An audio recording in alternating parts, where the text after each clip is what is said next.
રણછોડરાયજીના દર્શન ગુજરાતના યાત્રાધામ ડાકોરમાં તો થાય જ છે, પરંતુ અમદાવાદના ઉસ્માનપુરા વિસ્તારમાં પણ આવેલું છે રણછોડરાયજીનું ધામ, કે જેના પર ભક્તો અપાર આસ્થા ધરાવે છે. આ મંદિર પોતાની કાચની કોતરણીના કારણે અન્ય મંદિરોથી અલગ તરી આવે છે. ઉપરાંત આ મંદિરની વિશેષતા એ છે કે માત્ર મહિલાઓ દ્વારા જ આ મંદિરમાં પૂજન અર્ચન અને સેવા કરવામાં આવે છે. તો આવું જાણીએ આ સુંદર મંદિરનો ઇતિહાસ.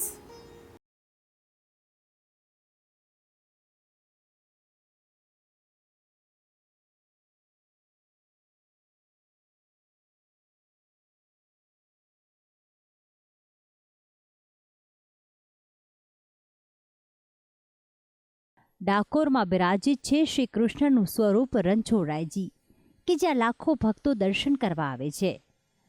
પરંતુ આજે દર્શન કરવા છે અમદાવાદના ઉસ્માનપુરા વિસ્તારમાં આવેલ શ્રી રણછોડરાયજી મંદિરના. ઉસ્માનપુરામાં આવેલ અરોમા હાઈસ્કૂલની પાસે આ મંદિરનું નિર્માણ કરવામાં આવ્યું હતું. આ મંદિરનું નિર્માણ વર્ષ 1969 ફાગણ વદ બીજના દિવસે કરવામાં આવ્યું હતું. આ મંદિરમાં ભગવાન શ્રી કૃષ્ણની અલૌકિક મૂર્તિ સ્થાપિત કરવામાં આવી છે, જેમાં ભગવાન શ્રી કૃષ્ણએ હાથમાં વાસણી ધારણ કરેલ છે. આ મંદિરની ખાસ વાત એ છે કે આ મંદિરનું સમગ્ર સંચાલન અને પૂજન સહિતના કાર્યો માત્ર બહેનોના હસ્તે જ કરવામાં આવે છે. તેની પાછળનું કારણ છે પૂજ્ય સંત શ્રી લક્ષ્મીબા. આ મંદિર બનાવવાનો નિર્ધાર પૂજ્ય સંત શ્રી લક્ષ્મીબાએ જ કર્યો હતો, અને વર્ષો પહેલાં રણછોડરાયજીનું આ સુંદર મંદિર તેમની ભક્તિ અને શક્તિનું જ પરિણામ છે.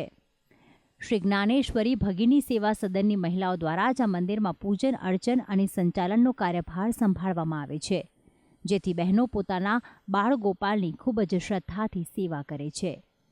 તો આ મંદિરમાં એક મોટી રણછોડરાયજીની મૂર્તિની સાથે 17 જેટલા બાળ ગોપાલની મૂર્તિ પણ સ્થાપિત છે. કારણ કે શ્રી જ્ઞાનેશ્વરી ભગિની સેવા સદનમાં જેટલી મહિલાઓ છે તે તમામ મહિલાઓ અલગ અલગ કાનોડાની સેવા ચાકરી કરે છે.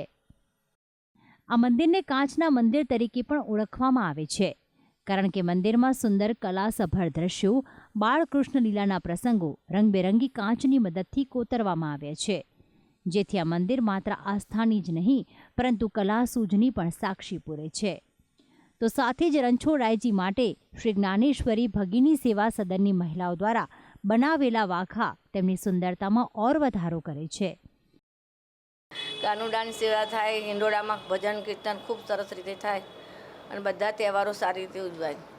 ધીરે ધીરે શ્રાવણ મહિનો જાય, પછી દિવાળીના, અન્નકૂટના એક તહેવાર, જેમ ડાકોરમાં જે બધી રીતે થાય તહેવારો એ પ્રમાણે બધા તહેવારોને બધું થાય. કારતક સુદ આઠમમાં આવે ગોપાષ્ટમી, ત્યારે ભગવાન અમે ગોપાળ બનાવીએ. મંદિરમાં રણછોડરાયજીના દર્શન કરીને લાખો લોકો ચકિત થઈ જાય છે. આ મંદિરમાં રણછોડરાયજીની સાથે અન્ય દેવી દેવતાઓના પણ દર્શન થાય છે, જેમાં ઝૂલેલાલ, શંકર પાર્વતી, સત્યનારાયણ, સૂર્યનારાયણ ભગવાન, ગણપતિ બાપા, ખોડિયાર માતા, મહાકાળી, સાંઈ બાબા, રાધા કૃષ્ણ, હનુમાન, સીતારામ અને શ્રીનાથજીના પણ દર્શન થાય છે, જેથી દરેક સમાજના લોકોને આ પવિત્ર ધામ પર આસ્થા છે. જેટલા પ્રસંગો થાય, જેટલા ભક્તિભાવ થાય, ભજનો થાય, એ વખતે બી ટાઈમ મળે તો આવીને હાજરી તો આપવાની જ.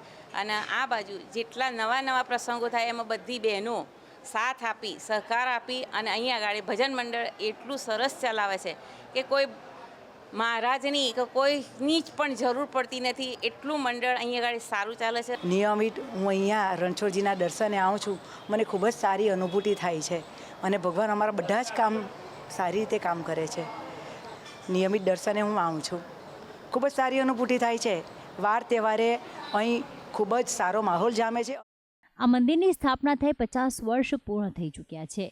આ મંદિરમાં ભગવાન રણછોડરાયજી અનેક ભક્તોની મનોકામના પૂર્ણ કરતા આવ્યા છે. તો આ ધામમાં દરેક તહેવારની ઉજવણી ખૂબ જ ધામધૂમથી કરવામાં આવે છે. ઉપરાંત વારે તહેવારે ભગવાનના અલગ અલગ અવતારોની ઝાંખી પણ ભક્તોને જોવા મળે છે. તો આસપાસ રહેતા ભક્તો નિત્ય આ મંદિરમાં દર્શન કરીને પોતાના પુણ્યનું ભાથું બાંધે છે. ભક્તિ સંદેશ, સંદેશ ન્યૂઝ, અમદાવાદ.